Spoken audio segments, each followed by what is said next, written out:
Let's talk about the national championship run. Yes. Um, and playing Notre Dame, and uh, a lot of us can't even fathom what it feels like to reach that kind of a pinnacle in a football season. Kind of talk a little bit about the emotion that goes into a game that's that big, and um, maybe lessons in losing. Well, I can tell you this. That season before we went 11-0, let me start from there. We kind of knew we were going to have a good football team. And again, I credit the staff, I credit the senior leadership. But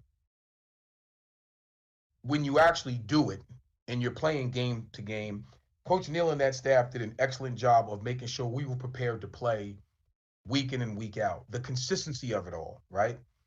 So now I'll speed up to you're 11-0. You beat Syracuse at home to go 11-0. You know you're going to play for the national championship. There's something to be said about understanding seizing the moment in a game like that. I'm telling you, we knew we were going to beat Notre Dame. We knew that. There was no question in our minds, right? Up until the point when Major got hurt and we had to change some things around offensively. And what people don't really understand, if you lose that much production offensively, and it changes when it changes your defense, it changes your special teams, it changes the positioning on the field position, the way that you now have to navigate the clock, all of that changes, right? That's what happened in that Notre Dame game. If Major Harris did not get hurt, there's no doubt in my mind this ring would be a national championship ring. There's no doubt in my mind. So the game for us was the humility. From a humility standpoint, you lose a game that everybody 60-40, maybe 60-40 people felt that we had a chance to beat Notre Dame with a healthy Major Harris, right? To you lose, now you got to come back down because you were on this high getting there. Mm-hmm. You lose, you have to be a gracious loser now all of a sudden. And that's not too easy when you go 11-0 and you're spanking people through the whole season. Now you lose. And you lose with the mindset that, boy, had Major been healthy, I don't think we'd have lost that game. I talked to Tony Rice a few years ago on the phone, and we were laughing, right? And I said to him, now you do know. And he said, I know what you're going to say, Napoleon. I know what you're going to say. Absolutely. With a healthy Major Harris, if we played you guys 10 times, and as a matter of fact, if one of those games was in Kroger's parking lot, we would beat you. So he just chuckled. He got a kick out of that. But even their players know, yeah, because they had no answer for him. Just like 11, opponents prior to them had no answer for Super Number 9. You know what I mean? But it was difficult. I can't lie. Probably 3 years after that game, I thought about that game religiously. It sticks with you. But I credit Darnell again for having the mindset to make sure that we understood you win some, you lose some. And even though it was for the national championship, you have to be gracious in a loss, just how you were over the top in a win. And see, that's the mark of a great coach and staff. What did losing that game, how did that translate into your life now?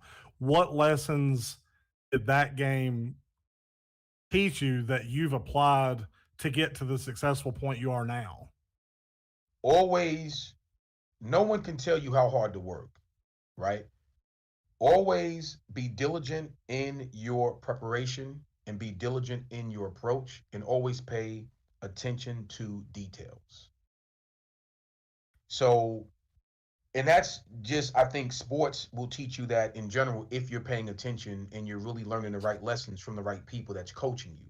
And that's why I go back to what a great coach and mentor Don Nealon was, you know, as a collegiate football coach. But more importantly, because like I said earlier, I learned life lessons through the game of sports. And yeah, I do apply some of those things in my business practices, you know, currently. And I thank Don for that all the time. And he's so humble. He always says, "You guys did a lot more for me than I ever did for you."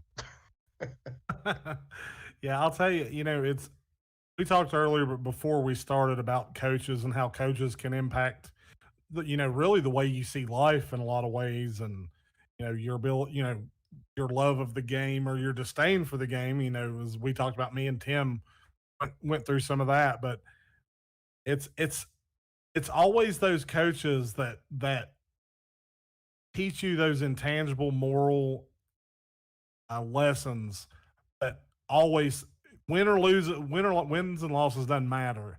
Some of those intangible things that you learn, like I remember in the 8th grade, our our coach taught us how to use a washing machine. A bunch of Mm, stinky 8th graders, and he always said, he's like, "Well, if you learn how to do this, he's like, you can take that home." He said, "You can do your own laundry." And as a kid, that seems so silly, but at the 8th grade, I started doing my own laundry, like because of that lesson. And it's like you don't think about how those silly little things that coaches say or do can really help shape parts of your life that you don't even realize. but see, I love what you just said. You said you were how old? I was in the 8th grade. In the 8th grade. Look at that. And that's something that's a life's lesson. Yeah. You know what I mean? And that's, to me, I'm old school when I think about that kind of stuff, man. That's what coaching is all about. You know, and I think the further you get away from that reality of it, I think the more that these young people, they get further and further away from the reality of, listen, it's a sport, but it's not your life. My high school coach said this to me my freshman year, and I'll never forget it. Frank Gargiulo at St. Joseph's. He said to me, "You're going to be a human being far longer than you're going to be an athlete. So the most important thing is the best human being you can be."